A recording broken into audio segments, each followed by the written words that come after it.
News Radio 1580 and 100.9 FM, WCCF. This is Charlotte County Speaks. I'm Ken Lovejoy. Happy Hump Day. 9:10 is the time. It's Wednesday, halfway there. We haven't been nuked yet, so we've got that going for us. Phone lines open at 941-206-1580, toll free, 888-441-1580. You can email us, the address ccspeaks@live.com.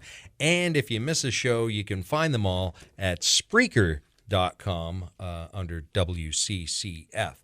2024 election is heating up. There's a lot of races other than president that are up for grabs. One of them is United States Senator, and running for Republican senator against Rick Scott, the incumbent, is one Keith Gross, and we've got him on the phone here. Mr. Gross, how you doing, sir?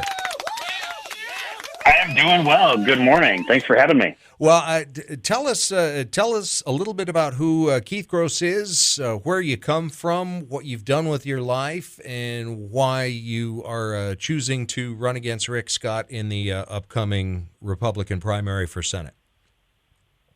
Sure. Well, I am from Florida originally. I grew up in Panama City, Florida, and attended undergrad in Florida. After undergrad, I went to law school out west and then moved back to my home state of Florida, where I've been building businesses for the last several years. So I grew up in a family that had nothing. We lived in a trailer when I was a kid. We had a garden, grew our own food, and I went from that to building multiple national companies and selling those companies off.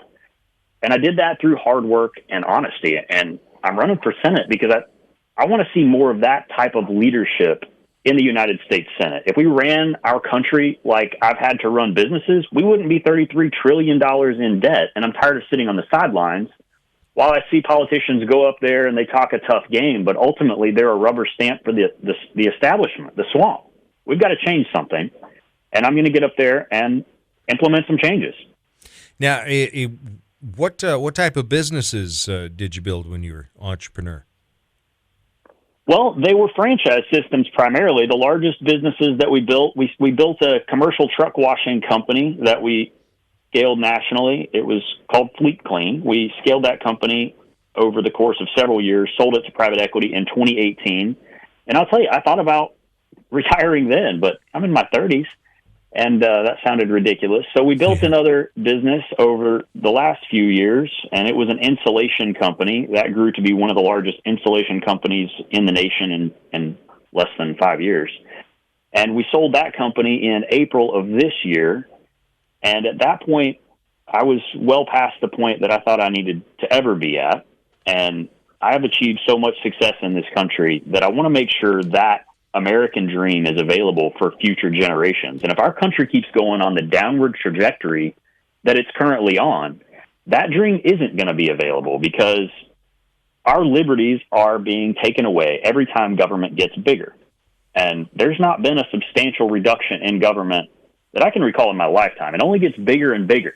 Those liberties, they're like a zip tie. They only go one way. Once we lose those liberties, we're going to have to fight like heck to get them back. And so I want to make sure that my kids and my grandkids have the America that we all expect when they grow up. So we've got to make some changes in Washington. And what sort of changes do you feel that Rick Scott wasn't trying to make that felt you compelled to run against him?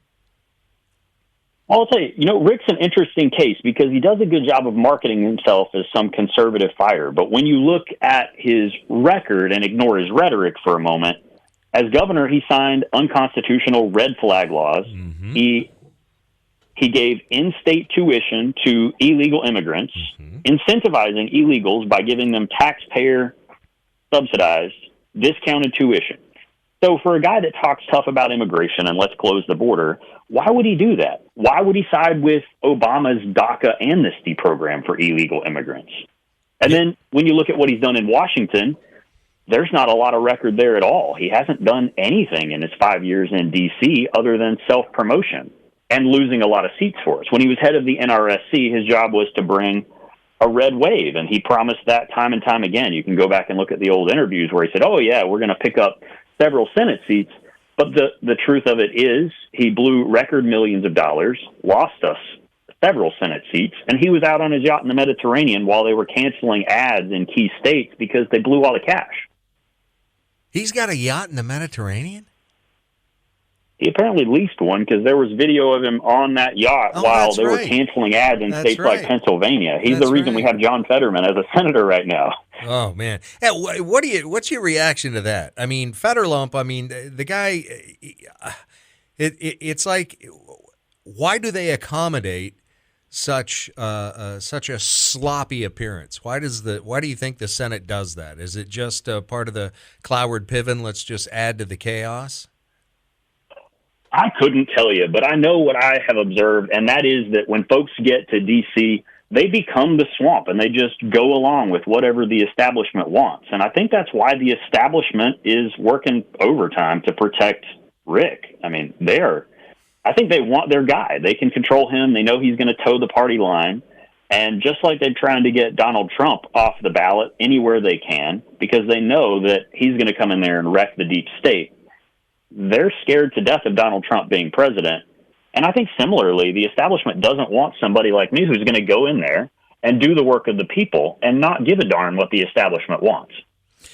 And how hard is the establishment to penetrate? I mean, it just seems as if the establishment, the RNC, just runs willy-nilly over the will of the Republican voters time and again. Yeah. How do you think you're going to be able to penetrate that and maybe encourage some changes? Well, I think you just hit the nail on the head. The party does not do what the voters at large want. And so I don't think you penetrate that at all. I think you completely blow it up. You overturn it. It needs to be changed. These folks that are in there with the good old boy system, the same folks that don't want Donald Trump. You know, I looked at that presidential debate stage when I watched the last presidential debate, and I wouldn't like the Republican Party if it didn't have Donald Trump in it to the extent that I do. Donald Trump is what has made this Republican Party great because he's fighting for the American people. He's fighting against the corrupt establishment, and that is exactly what I intend to do when I get to Washington. What do you think about tonight? Who are you liking that's going to be on the stage tonight? Well, you know, the only one that I think would make a good VP, in my view, would be Vivek. He has a lot of radical ideas, and I think our nation needs a lot of radical ideas. Certainly, I don't agree with all of his positions, but I like the fact that he's willing to think outside the box instead of just do the same old garbage. Yeah, that's true. Hey, what do you think about Matt Gaetz? Well, I think Matt has done a good job pushing back against this runaway budget. You know, he's pushing back against continuing resolutions, and we need to do that because we can't let the budget be one of those items that just gets kicked down the road time after time, which is what they're trying to do again. They're trying to negotiate it away. Well, they've been doing this for how many years now? Uncle Nearest is the most awarded bourbon and American whiskey for 2020, 2021, and 2022. Blended by four-time Master Blender of the Year, Victoria Edie Butler, the great-great-granddaughter of Nearest Green, the first known African-American master distiller, proudly served throughout the United States in your favorite bar and restaurants. To find your location, visit us at UncleNearest.com. Please enjoy responsibly. Must be 21 years old to purchase. 50% alcohol by volume. Uncle Nearest, Incorporated, Shelbyville, Tennessee. It seems like forever, almost my whole lifetime. Yeah. And, you know, this budget, it's just, Congress has a couple of key jobs constitutionally. One of them is to wield the power of the purse, discipline these administrative agencies, and essentially cut off their funding if they're not going to follow the laws written by the people's representatives. But nobody in Congress seems to be willing to do that, to exercise the power of the purse. They seem to repeatedly abdicate that authority and give it away, which, you know, we're about to see a government shutdown. And I'm okay with that. Yeah, that needs to happen because if the Democrats continue to insist on this ridiculous runaway spending, then we don't have a choice. I'd rather see it shut down than keep running up the national debt because most of the things that are going to be running during the government shutdown, you know, Social Security checks, they're still going to go out. Yep. National defense, still going to happen. Yep. Air traffic control, still going to work. Yep. those essential functions, in my view, are the only things the federal government should be doing in the first place. Yeah. The rest of these agencies should be disbanded and those tasks overtaken by state governments. And that's why you will never notice, you as an individual will never notice the federal government shutting down. You won't notice it. The only way that you'll notice it is by, like what Obama did, by deliberately shutting down national parks and monuments and things of that nature to draw attention to it. But outside of that, unless if you turn off the mainstream media news, it will never affect you at all. That is exactly right. The only thing you're going to notice is the Democrats trying to make a bigger deal out of it than it is. But when the American people barely notice the fact that the government shut down, it should really lead everybody to say, why the heck are we giving them, a third or half of our income every year? We can do without them for the most part. So another thing that I think is interesting about this government shutdown, and the fact that government shutdowns have become almost routine these days, Rick proposed sunsetting Social Security, and then he doubled down on that plan. And now he's walked it back and said, okay, that's not what I meant. But what his plan actually said was all federal legislation, and that included Social Security and Medicare, should sunset, and that if Congress thinks it's worth keeping, they can pass it again every 5 years. Now imagine for a moment if his plan were actually implemented.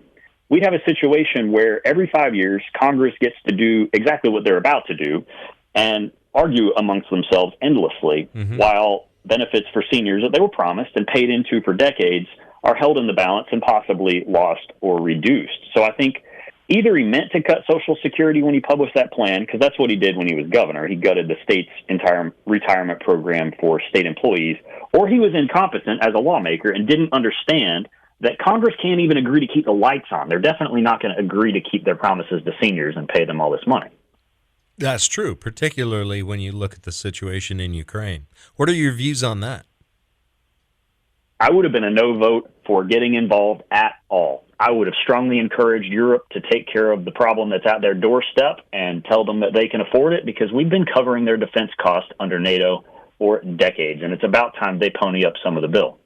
Yeah, that's true. And I just read a report. There was only a couple of nations that actually met the 2 or 3% pay-in since. That's right. And since Biden's been in office. And that was one of the things I loved. Donald Trump, he was in there willing to shake up the establishment. He said, you know what, either NATO is going to start paying their fair share or we just might pull out. People thought he was crazy for threatening that, but it was exactly what needed to be said. You can't let your neighbor continually take over your stuff without eventually telling them it's time to play fair. Yeah. The EU should pay heed to that as well. Hey, we're just about out of time. Keith, enjoyed talking to you. How's the campaign been going so far?